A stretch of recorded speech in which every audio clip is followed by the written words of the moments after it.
Assalamu alaikum everyone, welcome back to my channel Future Bureaucrats Academy. Today's video is a very important one, especially for students of CSS 2026 and PMS of Sindh CCE 2024. We are discussing today's the 16 days of activism against gender-based violence, the global theme for this year. And this article is published in Dawn newspaper with alarming statistics about digital violence against women in Pakistan.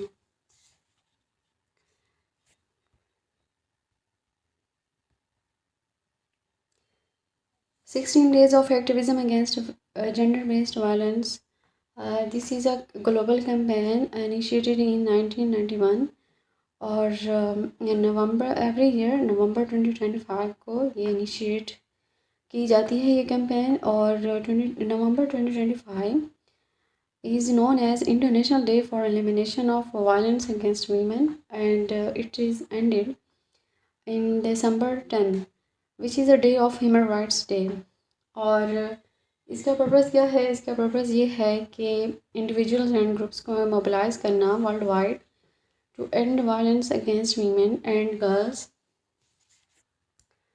और 2025 का theme क्या है? This is the unite to end digital violence against all women and girls. This theme highlights a rapidly growing danger, digital gender-based violence. और today जो online spaces हैं वो no longer just communication tools, they are battlegrounds where women face harassment, stalking. What does it mean stalking? It means to follow or to pursue someone in unwanted or disturbing way, and blackmail. There are threats and character assassination. और जो digital tools हैं वो use किए जाते हैं to abuse women. Often it leads to offline violence, not only online violence, but it spills over into real life, like leading to coercion, physical violence, and in extreme cases even murder. और सवाल ये होता है कि जो survivors हैं वो long term psychological harm को फेस करती हैं, बेयर करती हैं वीमेन सर्वाइवर्स आर वीमेंस. और इसके बाद हम ये बात करेंगे कि who is a target the most. ज़्यादातर किसको टारगेट किया जाता है? वीमेन जो पब्लिकली विजिबल होती हैं, like job holders, activist, journalist and women in politics, young women. They are worse worse for women facing intersectional discrimination. There are many forms of discrimination.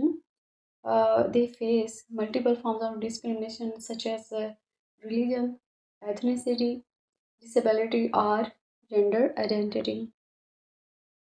उसके बाद हम ये बात करेंगे कि यूनाइटेड नेशंस ने वायलेंस अगेंस्ट वीमेन को किस तरह से डिफाइन किया है. Here's a definition: any act of gender-based violence that results in physical, sexual, or psychological harm. It includes threats, coercion, arbitrary deprivation of liberty. It occurs both in public and private spheres. और international obligation and frameworks क्या हैं? हम बात करते हैं universal declaration of human rights की, convention on the rights of child और UN Declaration on the Elimination of Violence Against Women. This is the first instrument focused exclusively on violence against women. इसके अलावा दी sustainable development goals में जो गोल है 5, it relates to gender equality. It targets ending all forms of violence against women. Through organizations like UN Women and UNICEF and others, the UN leads and supports global initiatives that prevent violence, assist survivors, and promote awareness. और role of the UN अगर हम describe करें वो इस तरह से कि through such organisations, through such variants of UN like UN Women, UNICEF, etc. The UN supports prevention programs and response and rehabilitation and global advocacy, technical support for governments and organizations. उसके बाद हम पाकिस्तान के हवाले से बात करेंगे कि पाकिस्तान में वीमेन का स्टेटस क्या है और पाकिस्तान ने किस तरह से डेवलपमेंट किए हैं for the protection of women's और पाकिस्तान की लीगल्स प्रोटेक्शन क्या है, नेशनल लॉज क्या हैं, हम इस पर बात करेंगे। कॉन्स्टिट्यूशनल जो गारंटीज दी गई हैं कॉन्स्टिट्यूशन में एक आर्टिकल 25 है जो equality of all citizen and non discrimination on the basis of sex को डिस्क्राइब करता है। इसी तरह से article 34 it describes full participation of women in national life और इसके अलावा स्पेसिफिक लॉज भी हैं और जो कि फेडरल डोमेस्टिक वायलेंस एक्ट है 2020 और Punjab protection of women against violence act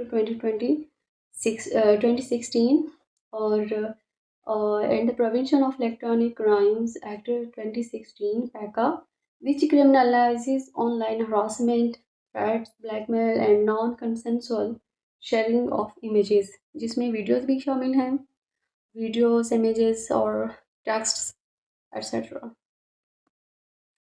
इसके बाद हम बात करेंगे कि इम्प्लीमेंटेशन चैलेंजेस क्या हैं पाकिस्तान में। तो वीक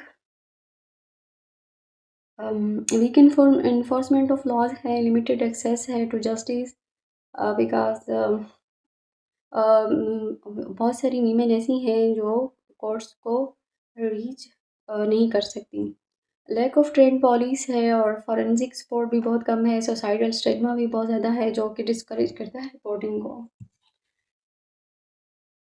इसके अलावा हम बात करेंगे कि ये जो लॉज हैं पाकिस्तान में ये प्रोवाइड करते हैं not just punishment but also prevention, protection, legal aid and rehabilitation. However the biggest issue is poor implementation. तो ये एक बहुत बड़ा चैलेंज है पाकिस्तान में। उसके बाद हम बात करते हैं digital GBV in Pakistan latest stats क्या हैं।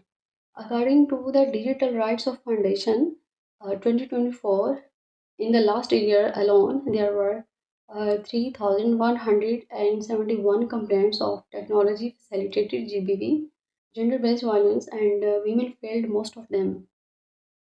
इसमें ये बात की जा रही है कि ये सिर्फ एक सरफेस लेवल की रिपोर्टिंग है, surface level की complaints हैं and study shows that the 65% women never report online harassment due to fear, shame and lack of trust in institutions. उसके बाद हम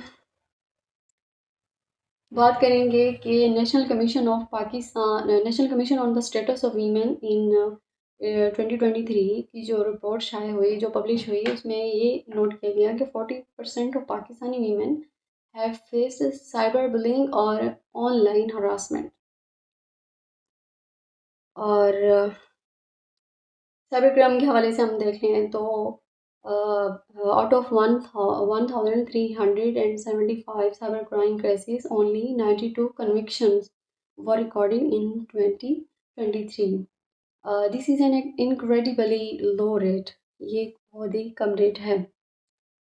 उसके बाद हम बात करते हैं कि जो 2024 की रिपोर्ट, जो रीसेंट रिपोर्ट है by the sustainable social development organisation, उसने डॉक्यूमेंट किया है कि 32,617 जेंडर बेस्ड वायलेंस केसेस जो हैं पाकिस्तान में वो कौन से हैं उस पर देखते हैं कि ओवर 5,300 रेप केसेस हैं और 24,439 एबडक्शंस हैं, 2,238 डोमेस्टिक वायलेंस केसेस हैं और 547 ऑनर किलिंग्स जो केसेस हैं वो इंक्लूड करते हैं।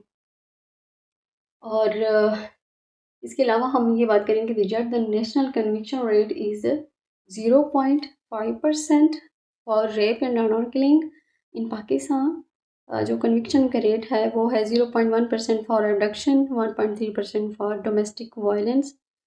इसमें की रीज़न्स क्या हैं? की रीज़न है कि हमारा जस्टिस सिस्टम बहुत वीक है, वीक पुलिस वर्क है, लो फॉरेंसिक एविडेंस है, और जुडिशल जो केसेस होते हैं रिलेटेड वो डिले पर चले जाते हैं, और स्टिग्मा बहुत ज़्यादा है, यानी कि it is not the part of patriarchy. So from 2021 to 2024, over 7,500 women were killed, including 1,553 honor killings. These numbers are very painful, but they show why awareness and activism are urgently needed. उसके बाद हम ये बात करते हैं कि why digital safety matters now. Digital safety has become a central issue in gender equality. जो digital spaces हैं और the extension of physical spaces, और हमारे जैसे फ़ोन्स हैं, ऐप्स हैं, सोशल मीडिया प्लेटफॉर्म्स हैं, are not just tools, they are extensions of our daily lives. और वीमेन जो हैं ऑनलाइन अनसेफ हैं, अनसेफ फील करती हैं, they are unsafe offline too. और इसके अलावा digital violence forces many women leave social media, वो सोशल मीडिया लीव कर देती हैं और क्विट एक्टिविज़म और जर्नलिज्म और प्रोफेशनल लाइफ अडॉप्ट नहीं करती, withdraw from public participation, face mental health struggles, fear for their safety and reputation. This is not just an online issue, it is a human rights issue. और what needs to be done, हमें करने की क्या ज़रूरत है, हमें क्या करना चाहिए? Government must strengthen and enforce existing laws, जो उसने लॉज और एक्ट्स बनाए हैं उनको इन्फोर्स करे, और improve cyber crime reporting and investigation, और पुलिस को ट्रेन करे, प्रोसिक्यूटर्स एंड जजेस को भी ऑन डिजिटल एविडेंस।